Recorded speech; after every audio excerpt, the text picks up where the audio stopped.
Assalamualaikum warahmatullahi wabarakatuh. Perkenalkan, nama saya Muhammad Fatur Rahman, NIM 2101753 dari Prodi Pelatihan Fisik Olahraga A. Di sini saya akan mempresentasikan tentang isi artikel ilmiah. Nah, yang pertama, pengertian artikel ilmiah.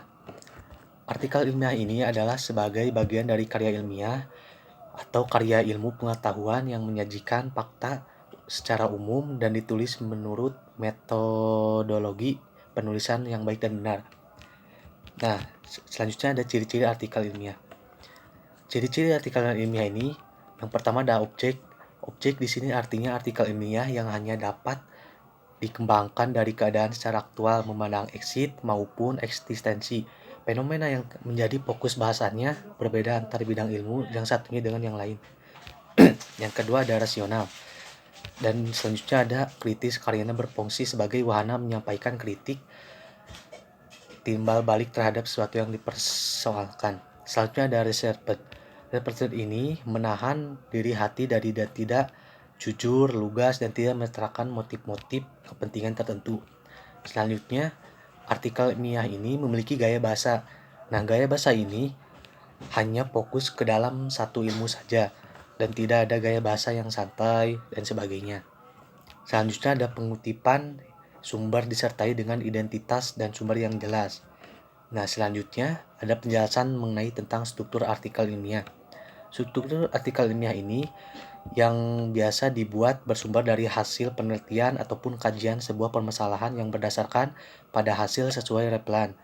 Nah, artikel ilmiah ini berdasarkan hasil dari judul, abstrak, pendahuluan, cara penelitian, hasil penelitian dan pembahasan, kesimpulan maupun daftar pustaka. Nah, sedangkan artikel yang bersumber dari kajian suatu permasalahan yang didasarkan hasil pemikiran atau keputusan yang repelan. Maka, struktur naskah terdiri dari 6 hal, yaitu yang pertama ada judul, yang kedua ada abstrak, pendahuluan, pembahasan, simpulan, dan daftar pustaka. Nah, selanjutnya ada struktur penulisan artikel ilmiah. Yang pertama ada judul. Nah, dari tadi yang kita sebutkan pada judul. Judul ini tidak harus sama dengan judul laporan penelitian. Di bawah judul yang dicantumkan ada nama penulis tanpa gelar atau lembaga tempat bertugas. Nah, biasanya judul ini untuk membuat judul dalam karya tulis ilmiah ini biasanya tidak sembarang menulis judul saja, dan juga judul ini harus ada cara-caranya agar bisa nyambung dengan penulisan artikel ilmiah ini. Yang selanjutnya ada abstrak. Abstrak memuat inti permasalahan, tujuan, cara penelitian, dan kesimpulan. Nah, abstrak ini biasanya ditulis di akhir dengan kata-kata kunci, yaitu keywords yaitu kata kunci atau kunci. Nah, abstrak ini membahas tentang suatu kalimat, di mana kalimat itu kata kunci menjadi kata kunci dari artikel ilmiah ini. Yang selanjutnya ada pendahuluan.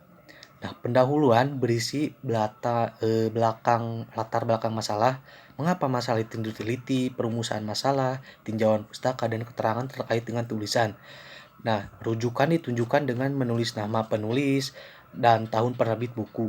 Landasan teori ini bisa dimasukkan ke dalam bagian ini. Misalkan ada nama penulis dari siapa, penerbit bukunya dari siapa, misalkan ada nama, tahun, dan judul isi buku, dan itu termasuk ke dalam pendahuluan berisi latar belakang masalah. Yang selanjutnya ada metode penelitian. Metode penelitian menguraikan cara-cara pelaksanaan penelitian, mencakup subjek penelitian, populasi, dan sampel pengumpulan, dan data, teknik analisis data. Nah, metode penelitian ini biasanya menanyakan tentang misalkan apa, satu apa, dua apa, dan tiga apa. Dan penelitian ini mencakup misalkan populasi, sampel, dan sebagainya. Itu informasi atau data-data yang semuanya itu dimasukkan ke dalam metode penelitian ini. Yang selanjutnya ada hasil penelitian. Hasil penelitian pembahasan berisi dengan uraian hasil yang diperoleh, kemudian diberi pembahasan penjelasan ilmiah berdasarkan rujukan tertentu sehingga masalah yang dikemukakan dapat dipecahkan. Hasil dari penelitian ini juga dibandingkan dengan hasil-hasil penelitian yang repelan. Nah, hasil penelitian ini dari hasil semua penelitian ini diuraikan dan juga didapat diteliti dengan jelas ya. Selanjutnya ada kesimpulan. Nah, kesimpulan memuat pertanyaan singkat tentang hasil penelitian yang ditulis sesuai dengan rumusan masalah. Nah, kesimpulan ini biasanya di akhir-akhir. Kesimpulan itu mencangkup semua dari judul, dari pokoknya mah dari semuanya itu kesimpulannya harus dicantumkan di sini. Biasanya kesimpulan itu mencakup tentang masalah dari artikel atau judul karya ilmiah tersebut. Nah, yang terakhir ada daftar pustaka.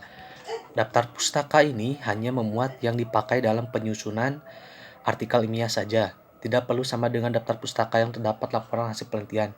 Nah, daftar pustaka ini biasanya berisi tentang siapa orang-orang yang menulisnya. Sama tadi daftar pustaka ini berisi tentang nama, tahun, dan juga isi atau judul yang ditulis dari si penulis ini. Dan selanjutnya juga selain dari itu ada manfaat publikasi ilmiah.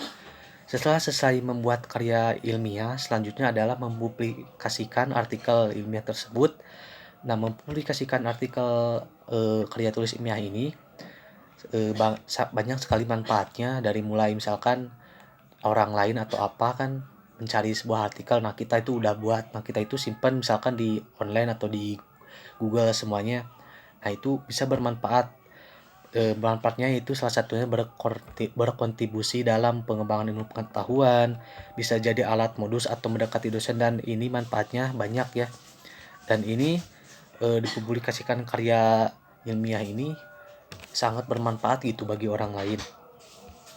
Nah, di dalam suatu karya tulis ilmiah ini biasanya membahas tentang hasil atau karya yang ingin diteliti. Misalkan saya juga membuat judulnya itu peran fisik bulu tangkis dalam mencapai prestasi. Nah, itu saya diambil dari sesuai dengan hobi atau saya sendiri. Saya itu ingin meneliti tentang atau meneliti lebih dalam lagi apa sih yang prestasi atau kemampuan fisik atlet itu untuk mencapai prestasi, dan saya melakukan atau meneliti karya ilmiah tersebut. Mungkin itu yang bisa saya sampaikan presentasi dari saya. Terima kasih. Wassalamualaikum warahmatullahi wabarakatuh.